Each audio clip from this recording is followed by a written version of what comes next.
Friends, इस समय कच्चे आम मार्केट में बहुत ही आ रहे हैं और कच्चे आम की काफ़ी रेसिपीज़ हैं, जिसमें से मैं एक रेसिपी लेकर आई हूँ आप लोगों के लिए। ये है कच्चे आम के खट्टे मीठी चटनी। ये आप बना के पूरे साल भर तक खा सकते हैं, बहुत ही टेस्टी लगता है। किसी भी चीज़ के साथ आप इसे परोस सकते हैं। इस रेसिपी को आप पूरा एंड तक देखें ताकि कोई भी स्टेप मिस ना हो, ताकि आप 1 साल तक पूरे इसे एन्जॉय कर सकें। और अगर आप मेरे चैनल पे नए हैं तो प्लीज़ मेरे चैनल को सब्सक्राइब करें और बेल आइकन भी प्रेस कर दें, ताकि जो भी वीडियो अपलोड हो मेरी उसकी नोटिफिकेशन आपको तुरंत मिल जाए।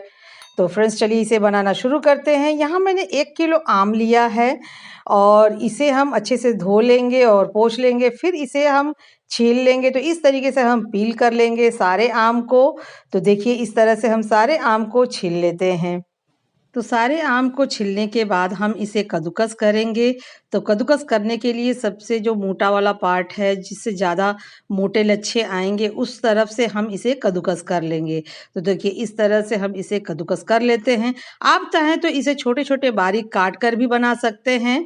तो देखिए, इस तरह से हमने सारा आम कद्दूकस कर लिया है और यहाँ हमने इसमें डालने के लिए आधा गुड़ और आधा चीनी लिया है। तो जितना आपका आम निकला है कद्दूकस किया हुआ, उतना ही हमें इसमें मीठा भी डालना है।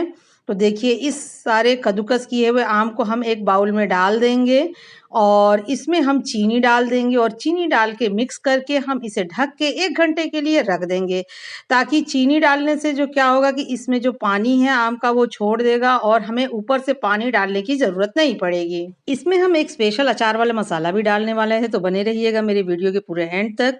यहाँ आप देख सकते हैं कि इसमें आम में पानी छोड़ गया है। अब हम इसमें डाल देंगे 1 चम्मच सादा नमक, 1 चम्मच कश्मीरी रेड चिली पाउडर और आधा चम्मच काला नमक। तो इससे जो है इसका टेस्ट बहुत ही अच्छा आएगा और कलर भी बहुत बढ़िया आएगा। अब हम इसे क्या करेंगे, एक कढ़ाई में डाल देंगे। तो इस मिक्सचर को हम कढ़ाई में डाल देते हैं।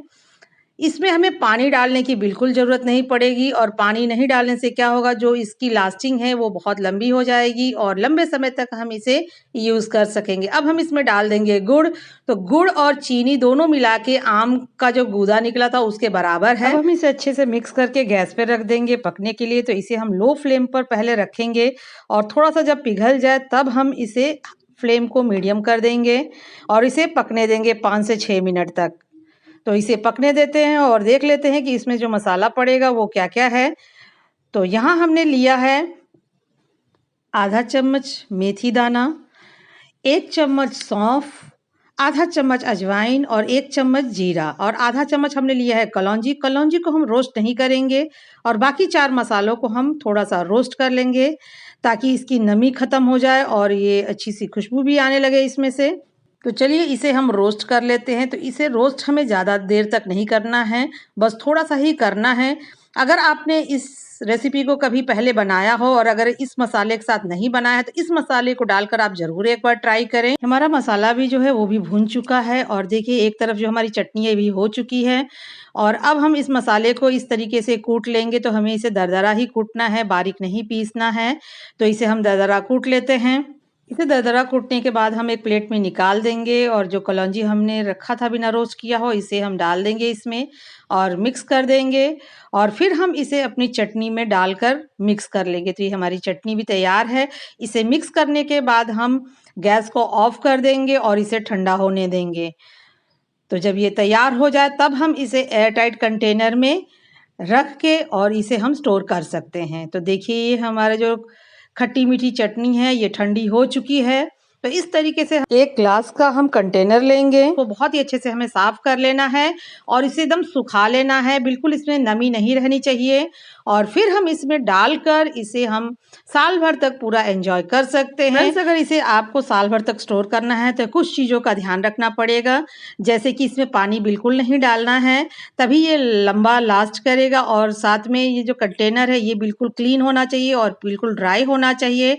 और जब भी आप इस चटनी को निकालते हैं तो बिल्कुल सूखे चम्मच से ही निकालें, तो ये बहुत लंबे समय तक जाएगा। तो फ्रेंड्स, अगर मेरी ये रेसिपी अच्छी लगती है तो प्लीज़ इसे लाइक करें, ज़्यादा से ज़्यादा शेयर करें और कमेंट करके ज़रूर बताएं कि मेरी रेसिपी आप लोगों को कैसी लगी। तो फ्रेंड्स, इस रेसिपी को आप ज़रूर एक बार ट्राई करें, जो मैंने स्पेशल मसाले डाले हैं उसके साथ। और इसे आप चाहे तो पूरी पराठे किसी के साथ भी आप इसे सर्व कर सकते हैं, बच्चों के टिफ़िन में भी डाल सकते हैं और इसे आप कहीं जर्नी में भी जा रहे हैं तब भी इसे आप ले जा सकते हैं। तो फ्रेंड्स, इसे ज़रूर एक बार आप ट्राई करें, उम्मीद है ये आपको अच्छी लगेगी।